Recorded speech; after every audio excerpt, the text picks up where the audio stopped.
हाँ जी प्यारे बच्चों नमस्कार। अज आप गल करांगे पंजवीं जमात इंग्लिश पुस्तक पाठ number 4 the flying Sikh Milkha Singh. इस पाठ के क्वेश्चन करांगे अज आप।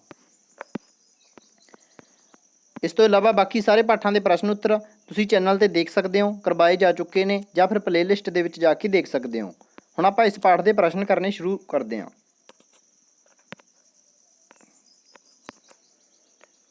Answer the following questions. Question number 1, who is Milkha Singh. Answer, Milkha Singh is one of India's greatest personalities. इत्थे इंडिया तो बाद उत्ते कोमा लगेगा, India's greatest personalities. Second question है, how far was Milkha Singh school from his home. Milkha Singh school was at a distance of 10 kilometre from his home. Question third, what was his achievement at the Commonwealth Games. Answer, Milkha Singh won a gold medal at the 400 meter competition in Commonwealth Games. Question 4, who gave Milkha Singh the title of the flying Sikh. Milkha Singh नूं flying Sikh दा खिताब किसने दिता। The president of Pakistan gave the title of the flying Sikh to Milkha Singh. Pakistan के राष्ट्रपति ने मिल्खा सिंह नूं flying Sikh का खिताब दिता। Fill in the blanks. Milkha Singh is known as dash the flying Sikh. Second, fill in the blank, he has won a dash in the Commonwealth Games, gold medal.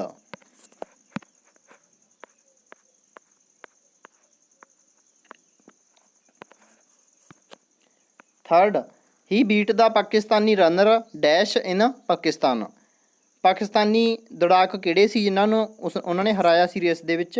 Abdul Khaliq. He was awarded the dash in 1959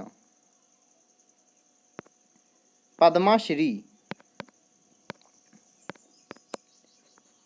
he became dash in Punjab after his retirement from the army, director of sports.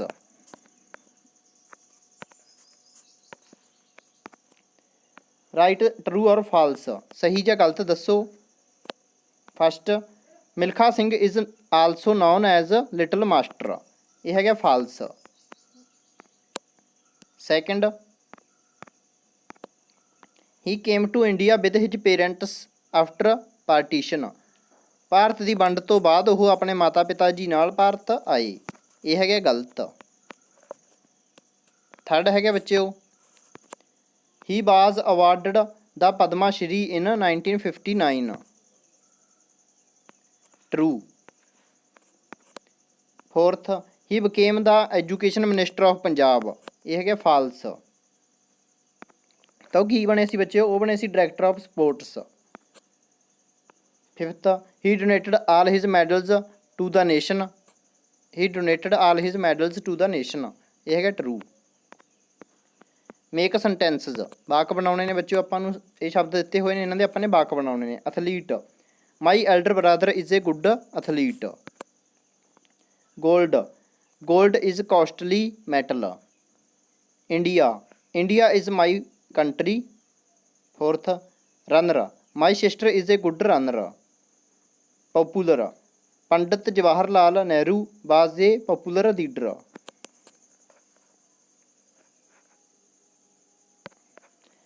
Match the words under column A with their meanings under column B.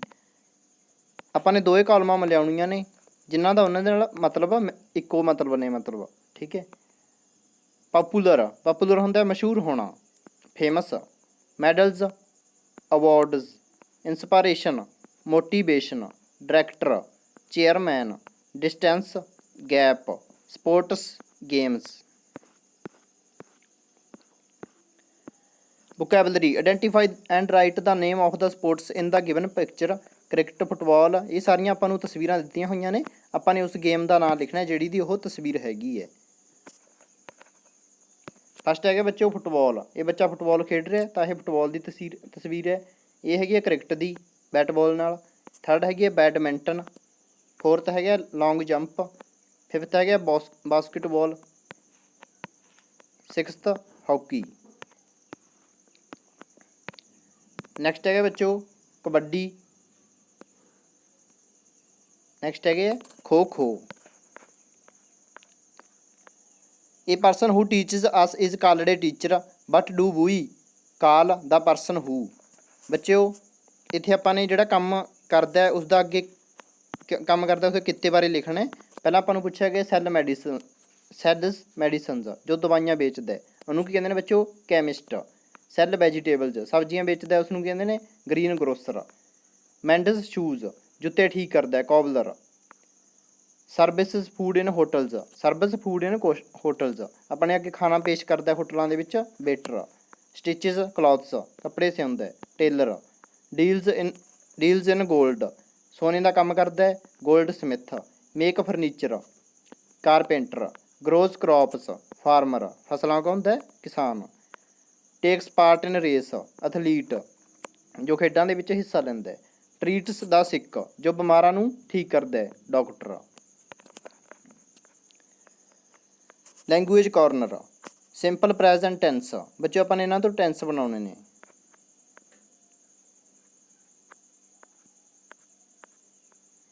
Right the sentences from the tables given below in your notebook.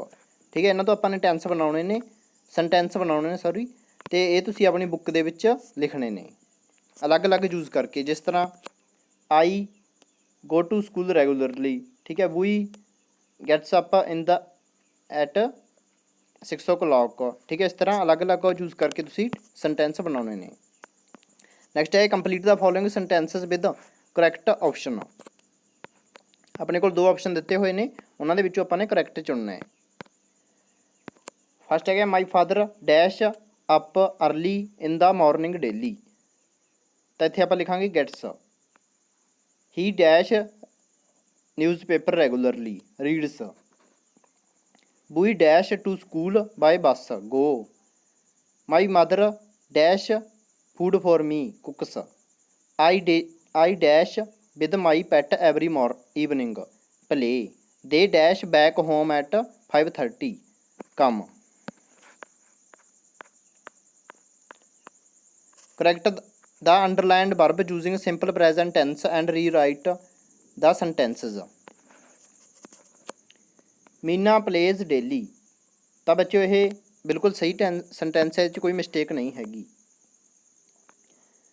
ਬੂਈ Eats boiled vegetables, ਇੱਥੇ ਬੱਚਿਓ eat ਦੇ ਨਾਲ S ਨਹੀਂ ਲੱਗੇਗੀ, ਤਾਂ ਆਪਾਂ ਲਿਖਾਂਗੇ ਬੂਈ eat boiled vegetables. Third ਹੈਗਾ ਬੱਚਿਓ ਦਾ ਬੋਆਇਜ਼ ਸਵਿਮਸ ਇਨ ਦਾ ਰਿਵਰ, ਤਾਂ ਇਹਦਾ ਆਪਾਂ ਲਿਖਾਂਗੇ the boy swim in the river, ਇੱਥੇ ਐਸ ਨਹੀਂ ਲੱਗੇਗੀ ਸਵਿਮਸ ਦੇ ਨਾਲ। Reena go for a morning walk, ਇੱਥੇ ਐਸ ਲੱਗੇਗੀ, ਈ ਐਸ ਲੱਗੇਗੀ sorry. Reena goes for a morning walk.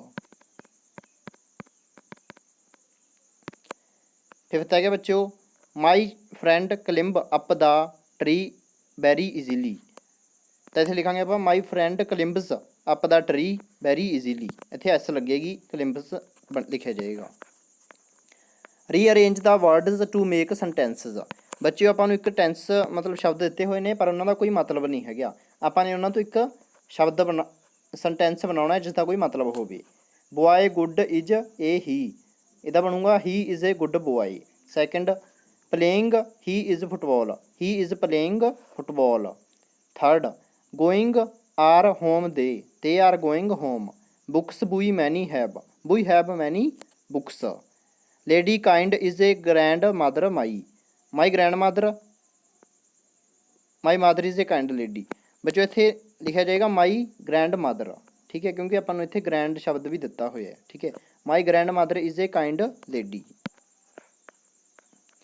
ਲਿਸਨ speak and enjoy tongue twister, ਬੱਚੋ ਟੋਂਗਿਊ ਟਵਿਸਟਰ ਹੈ, ਤੁਸੀਂ ਬਾਰ-ਬਾਰ ਬੋਲਣਾ ਹੈ, ਠੀਕ ਹੈ। ਕਮਾਂਡਸ ਬੱਚੇ ਤੁਸੀਂ ਕਮਾਂਡਸ ਪੜ੍ਹਨੀਆਂ ਨੇ, ਜਿਵੇਂ throw the ring, run to the finish line, hit the ball, pick up the ball, jump high, ready steady go. Conversation ਬੱਚੇ ਤੁਸੀਂ ਕਨਵਰਸੇਸ਼ਨ ਦੀ ਪ੍ਰੈਕਟਿਸ ਕਰਨੀ ਹੈ ਆਪਣੇ ਦੋਸਤਾਂ ਦੇ ਨਾਲ। Hi Amit, will you play with me, ਕੀ ਤੂੰ ਅਮਿਤ ਤੂੰ ਕੀ ਮੇਰੇ ਨਾਲ ਖੇਡੇਂਗਾ? ਯੈਸ ਆਈ ਵਿਲ, ਹਾਂ ਮੈਂ ਖੇਡਾਂਗਾ। ਲੈਟਸ ਪਲੇ ਕ੍ਰਿਕਟ, ਆਓ ਕ੍ਰਿਕਟ ਖੇਡੀਏ। ਓਕੇ ਲੈਟਸ ਪਲੇ, ਠੀਕ ਹੈ ਖੇਡਦੇ ਹਾਂ। ਇਹਨੂੰ ਬੱਚੋ ਤੁਸੀਂ ਪ੍ਰੈਕਟਿਸ ਕਰਨੀ ਹੈ ਆਪਣੇ ਦੋਸਤਾਂ ਨਾਲ। ਅੱਗੇ ਹੈਗੇ ਬੱਚੋ ਡਬਲ ਕੌਂਸਟੈਂਟਸ, ਕੌਨਸੋਨੈਂਟ, ਡਬਲ ਕੌਨਸੋਨੈਂਟਸ, ਠੀਕ ਹੈ। Butter, better, letter, bitter, little, kitten. ਬੱਚੋ ਇਹਨਾਂ ਨੂੰ ਤੁਸੀਂ ਬੋਲਣ ਦੀ ਪ੍ਰੈਕਟਿਸ ਕਰਨੀ ਹੈ, ਠੀਕ ਹੈ। ਇਸ ਤੋਂ ਬਾਅਦ ਹੈਗੇ ਪੈਰਾਗ੍ਰਾਫ, ਇਹ ਹੈਗੇ ਸਚਿਨ ਤੇਂਦੁਲਕਰ ਬਾਰੇ, ਅਤੇ ਇਹਨੂੰ ਵੀ ਤੁਸੀਂ ਪੜ੍ਹਨਾ, ਸਮਝਣਾ ਅਤੇ ਇਹਨਾਂ ਦੀ ਜ਼ਿੰਦਗੀ ਤੋਂ ਬਹੁਤ ਕੁਝ ਸਿੱਖਣਾ ਹੈ। Let's write, fill in the blanks using the given words. ਬੱਚੇ ਆਪਾਂ ਨੂੰ ਕੁਝ ਸ਼ਬਦ ਦਿੱਤੇ ਹੋਏ ਨੇ, ਠੀਕ ਹੈ। ਇਹਨਾਂ ਤੋਂ ਆਪਾਂ ਨੇ ਇਹ ਖਾਲੀ ਥਾਵਾਂ ਭਰਨੀਆਂ ਨੇ। I am very good at games, football is my dash game favourite, I play football with my friends, we are dash team members 11, I am the dash of my team captain. Value I learnt, ਬੱਚੋ ਇਸ ਪਾਠ ਦੇ ਵਿੱਚੋਂ ਆਪਾਂ ਨੇ ਕੀ ਸਿੱਖਿਆ ਉਸ 'ਤੇ ਆਪਾਂ ਟਿਕ ਲਾਵਾਂਗੇ। If you are not getting success what will you do, ਜੇ ਤੁਸੀਂ ਜ਼ਿੰਦਗੀ ਵਿੱਚ ਸਫਲ ਨਹੀਂ ਹੋ ਰਹੇ ਤਾਂ ਤੁਸੀਂ ਕੀ ਕਰੋਗੇ? ਉਮੀਦ ਛੱਡ ਦੇਵੋਗੇ? ਇਹ ਬੱਚੋ ਬਿਲਕੁਲ ਗਲਤ ਹੈ, ਉਮੀਦ ਨਹੀਂ ਛੱਡਣੀ। ਬੀ ਪੋਜ਼ੀਟਿਵ, ਮੈਂ ਆਸ਼ਾਵਾਦੀ ਰਹਾਂਗਾ, ਬਿਲਕੁਲ ਸਹੀ ਹੈ।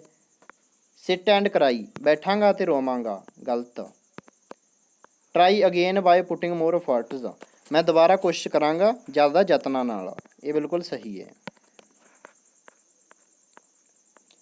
Activity collect information and complete the following table. ਬੱਚਿਓ ਆਪਾਂ ਨੇ ਇਹ ਟੇਬਲ ਪੂਰਾ ਕਰਨਾ ਹੈ। ਪਹਿਲਾਂ ਆਪਾਂ ਨੂੰ ਗੇਮਾਂ ਦੇ ਨਾਂ ਦੱਸੇ ਹੋਏ ਨੇ, hockey, tennis, cricket, football, kabaddi. Number of players, ਆਪਾਂ ਇਕੱਲੀ ਗੇਮ ਬਾਰੇ ਗੱਲ ਕਰਦੇ ਹਾਂ। ਹਾਕੀ ਦੇ ਵਿੱਚ ਕਿੰਨੇ ਪਲੇਅਰ ਹੁੰਦੇ ਨੇ ਬੱਚੋ? 11। ਇਹਦੇ ਵਿੱਚ ਕੀ ਮਤਲਬ ਖੇਡਣ ਦੇ ਲਈ ਲੋੜ ਪੈਂਦੀ ਹੈ? ਸਟਿਕ ਅਤੇ ਬਾਲ ਦੀ। ਇਹਦੇ ਫੇਮਸ ਪਲੇਅਰ ਦਾ ਨਾਂ ਧਿਆਨ ਚੰਦ। ਟੈਨਿਸ ਦੇ ਵਿੱਚ ਕਿੰਨੇ ਖਿਡਾਰੀ ਚਾਹੀਦੇ ਨੇ ਬੱਚੋ ਆਪਾਂ ਨੂੰ? ਟੈਨਿਸ ਦੇ ਵਿੱਚ ਆਪਾਂ ਨੂੰ ਚਾਹੀਦੇ ਨੇ 2 ਜਾਂ 4 ਖਿਡਾਰੀ। ਕੀ ਖੇਡਾਂ ਦੇ ਸਮਾਨ ਦੀ ਲੋੜ ਪੈਂਦੀ ਹੈ? ਰੈਕਟ ਐਂਡ ਸ਼ਟਲ ਦੀ, ਠੀਕ ਹੈ। ਅਤੇ ਫੇਮਸ ਪਲੇਅਰ ਦਾ ਨਾਂ ਸਾਨੀਆ ਮਿਰਜ਼ਾ। ਕ੍ਰਿਕਟ ਦੇ ਵਿੱਚ ਕਿੰਨੇ ਖਿਡਾਰੀ ਹੁੰਦੇ ਨੇ ਬੱਚੋ ਇੱਕ ਟੀਮ ਦੇ ਵਿੱਚ? 11। ਰੈਕਟ ਐਂਡ ਸ਼ਟਲ ਦੀ ਲੋੜ ਪੈਂਦੀ ਹੈ ਇਸ ਦੇ ਵਿੱਚ, ਸ਼ਾਇਦ ਇੱਥੇ ਬੈਟ ਐਂਡ ਬਾਲ ਲਿਖਿਆ ਜਾਊਗਾ, ਠੀਕ ਹੈ। ਅਤੇ ਇਸ ਤੋਂ ਬਾਅਦ ਇਹਦੇ ਫੇਮਸ ਪਲੇਅਰ ਦਾ ਨਾਂ ਹੈਗਾ MS ਧੋਨੀ। ਫੁੱਟਬਾਲ 11 ਖਿਡਾਰੀ ਹੁੰਦੇ ਨੇ ਇਹਦੇ ਵਿੱਚ ਵੀ, ਅਤੇ ਖੇਡਣ ਦੇ ਲਈ ਫੁੱਟਬਾਲ ਦੀ ਲੋੜ ਪੈਂਦੀ ਹੈ। ਅਤੇ ਇਹਦੇ ਫੇਮਸ ਪਲੇਅਰ ਦੇ ਨਾਂ ਹੈਗੇ ਨੇ ਮੈਸੀ ਐਂਡ ਰੋਨਾਲਡੋ। ਕਬੱਡੀ ਦੇ ਵਿੱਚ ਕਿੰਨੇ ਪਲੇਅਰ ਹੁੰਦੇ ਨੇ ਬੱਚੋ? 7 ਈਚ, ਹਰੇਕ ਟੀਮ ਦੇ ਵਿੱਚ 7 ਦੋਵੇਂ ਸਾਈਡਾਂ 'ਤੇ। ਇਹਦੇ ਖੇਡਣ ਦੇ ਲਈ ਆਰਟੀਕਲਸ ਦੀ ਕੀ ਲੋੜ ਪੈਂਦੀ ਹੈ? ਕੁਝ ਵੀ ਆਰਟੀਕਲ ਨਹੀਂ ਚਾਹੀਦਾ, ਠੀਕ ਹੈ। Number of players, name of famous player ਹੈਗੇ ਆ Usha Rani. India is the 7th largest country in the world by area. ਏਰੀਏ ਦੇ ਹਿਸਾਬ ਨਾਲ ਬੱਚਿਓ ਭਾਰਤ ਦੁਨੀਆ ਦੇ ਵਿੱਚ 7ਵਾਂ ਵੱਡਾ ਦੇਸ਼ ਹੈ, ਅਤੇ ਪਾਪੂਲੇਸ਼ਨ ਦੇ ਹਿਸਾਬ ਨਾਲ 2nd। ਤਾਂ ਬੱਚੇ ਇਹ ਪਾਠ ਜਿਹੜਾ ਪੂਰਾ ਹੋ ਗਿਆ। ਇਸ ਤੋਂ ਇਲਾਵਾ ਤੁਸੀਂ ਅਗਲੇ ਪਾਠਾਂ ਦੇ ਪ੍ਰਸ਼ਨ ਉੱਤਰ ਚੈਨਲ ਦੀ ਪਲੇਲਿਸਟ ਦੇ ਵਿੱਚ ਜਾ ਕੇ ਕਰ ਸਕਦੇ ਹੋ। ਚੈਨਲ ਦੇ ਉੱਤੇ ਸਾਰੇ ਪਾਠਾਂ ਦੇ ਪ੍ਰਸ਼ਨ ਉੱਤਰ ਕਰਵਾਏ ਜਾ ਚੁੱਕੇ ਨੇ। ਧੰਨਵਾਦ।